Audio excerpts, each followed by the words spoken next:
Skid ಆಗಿ ನಿಯಂತ್ರಣ ತಪ್ಪಿದ ಸ್ಕೂಟರೊಂದು ರಸ್ತೆ ಬದಿಯ ಮನೆಯ ಆವರಣ ಗೋಡೆಗೆ ಡಿಕ್ಕಿ ಹೊಡೆದ ಪರಿಣಾಮ ಗಂಭೀರ ಗಾಯಗೊಂಡ ಸವಾರ ದಾರುಣವಾಗಿ ಮೃತಪಟ್ಟ ಘಟನೆ ಮಂಗಳವಾರ ರಾತ್ರಿ ಸೋಮೇಶ್ವರ ಪುರಸಭಾ ವ್ಯಾಪ್ತಿಯ ಅಂಬಿಕಾ ರಸ್ತೆ ಎಂಬಲ್ಲಿ ನಡೆದಿದೆ. ಸೋಮೇಶ್ವರ ಪುರಸಭಾ ವ್ಯಾಪ್ತಿಯ ಪಿಲಾರು ಮಹಾಲಕ್ಷ್ಮಿ ಮಂದಿರದ ಬಳಿಯ ನಿವಾಸಿ ರಾಘವೇಂದ್ರ ಸಾಲ್ಯಾನ್ ಯಾನೆ ರಘು ಮೃತ ದುರ್ದೈವಿ.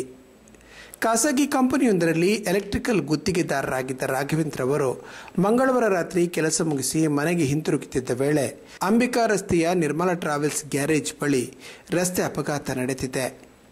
ಘಟನೆಯಲ್ಲಿ ರಾಘವೇಂದ್ರ ಅವರ ತಲೆಯು ರಸ್ತೆ ಬದಿಯ ಆವರಣ ಗೋಡೆಗೆ ಬಡಿದ ಪರಿಣಾಮ ಸ್ಥಳದಲ್ಲಿಯೇ ರಕ್ತ ದೋಕುಳಿ ಹರಿದಿದೆ. ಆಂಬ್ಯುಲೆನ್ಸ್ ತುರ್ತು ವಾಹನವು ಸ್ಥಳಕ್ಕೆ ಬರಲು ತಡವರಿಸಿದ ಕಾರಣ ಸ್ಥಳೀಯ ಯುವಕರು ಆಟೋ ರಿಕ್ಷಾದಲ್ಲಿ ಗಾಯಾಳು ರಾಘವೇಂದ್ರ ಅವರನ್ನು ದೇರಳಕಟ್ಟೆಯ ಖಾಸಗಿ ಆಸ್ಪತ್ರೆಗೆ ಸಾಗಿಸಿದ್ರು. ದಾರಿ ಮಧ್ಯದಲ್ಲಿ ಅವರು ಉಸಿರು ಚೆಲ್ಲಿದ್ದಾರೆ ಎನ್ನಲಾಗಿದೆ. ಮಂಗಳೂರು ದಕ್ಷಿಣ ಸಂಚಾರಿ ಪೊಲೀಸರು ಘಟನಾ ಸ್ಥಳಕ್ಕೆ ಭೇಟಿ ನೀಡಿ ಪರಿಶೀಲನೆ ನಡೆಸಿ ಪ್ರಕರಣ ದಾಖಲಿಸಿದ್ದಾರೆ. ಮೃತ ರಾಘವೇಂದ್ರ ಅವರು ತಾಯಿ, ಪತ್ನಿ ಮತ್ತು ಏಕೈಕ ಗಂಡು ಮಗುವನ್ನು ಅಗಲಿದ್ದಾರೆ.